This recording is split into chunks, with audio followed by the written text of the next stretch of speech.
Mbappe আসলে কি Rodrigo বাদ পড়বে? যদি বাদ না পড়ে তাহলে কি হবে রিয়ালের ফরমেশন?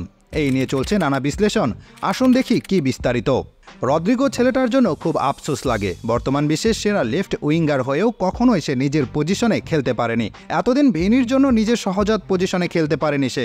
এরপর এখন আবার চলে এসেছে এমবাপ্পে। এরই মধ্যে গুঞ্জন উঠেছিল দল ছাড়ছে রদ্রিগো। যেই ম্যানচেস্টার সিটিকে মাত্র 5 মিনিটে তছনছ করে দিয়েছিল রদ্রিগো, সেই সিটি তাকে দলে নিতে চায়, এমন একটি গুঞ্জন শোনা গিয়েছিল বেশ কয়েকদিন।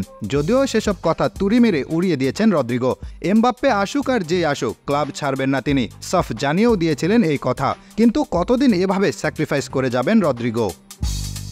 যারা নিয়মিত ক্লাব ফুটবল দেখেন তাদের অনেককেই হয়তো এই কথা স্বীকার করবেন যে লেফট উইংয়ে ব্রাজিলের কাছে বর্তমানে যে 3টে অপশন আছে তার মধ্যে সবচেয়ে ভালো অপশন রদ্রিগো। আগে একটু দেখি ব্রাজিলের লেফট উইংয়ের 3টে অপশন কি কি আছে। আর্সেনালের মার্তিনেল্লি, রিয়াল মাদ্রিদের ভিনিসিয়াস এবং রদ্রিগো। এদের মধ্যে বর্তমান সময়ে সবচেয়ে কম আলোচনা হয় রদ্রিগোকে নিয়ে। মার্তিনেল্লি তার ক্লাবে তার নিজের পজিশনে খেলার সুযোগ পাচ্ছেন। মার্তিনেল্লির সবচেয়ে ভালো দিকগুলোর একটি হলো তার পজিশনিং, এর সাথে সাথে রানিং স্কিল।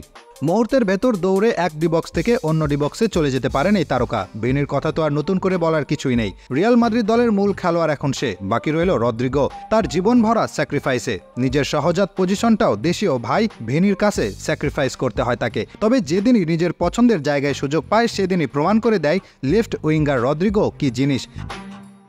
রিয়াল মাদ্রিদের হয়ে এই সিজনে 15 গোল 8 অ্যাসিস্ট রদ্রিগোর। এর মাঝে আছে অ্যাথলেটিকো বিলবাওয়ের বিপক্ষে জোড়া গোল।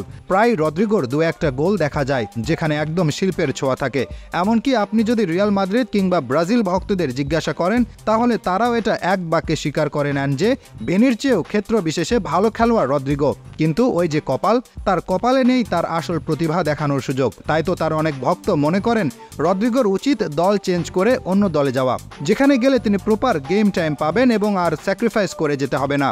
কিন্তু রদ্রিগো কখনোই সেটা করবে বলে মনে হয় না। রিয়াল মাদ্রিদের প্রতি তার ভালোবাসা এবং ভালো লাগা 2 দিনের নয়। আবার রিয়াল মাদ্রিদও এত সহজে রদ্রিগোকে ছেড়ে দিবে না। তাই তো এখন ডন কার্লো আনচেলত্তি এমন এক প্ল্যান বাড়াচ্ছেন যাতে করে রিয়াল মাদ্রিদ খুব দ্রুত নতুন সিস্টেমের সাথে এমবাপ্পে, ভিনি, বেলিংহাম, রদ্রিগোকে নিয়ে একটি নতুন আক্রমণ ভাগ রচনা করে রেখেছে, যেখানে দেখা যাচ্ছে সামনের সিজনে রিয়াল আসলেই ভয়ানক এক দল হয়ে উঠবে। বাম পাশ থেকে ভিনি বল নিয়ে ক্ষিপ্র গতির দৌড় দিয়ে সেই বল ঠেলে দিবেন এমবাপ্পের দিকে।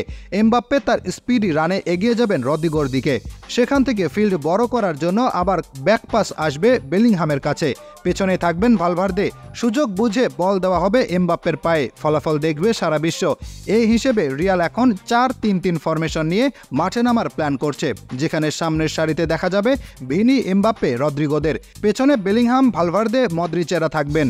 আর একদম পেছনে রুডিগার, মিলিটাও, মেন্ডি, কারভাহালদের দিয়ে সাজানো থাকবে ডিফেন্স লাইন। আর এই সময়ে রদ্রিগো ডান পাশে নিজের স্কিল ডেভেলপ করে নেবেন বলে আশা রাখি।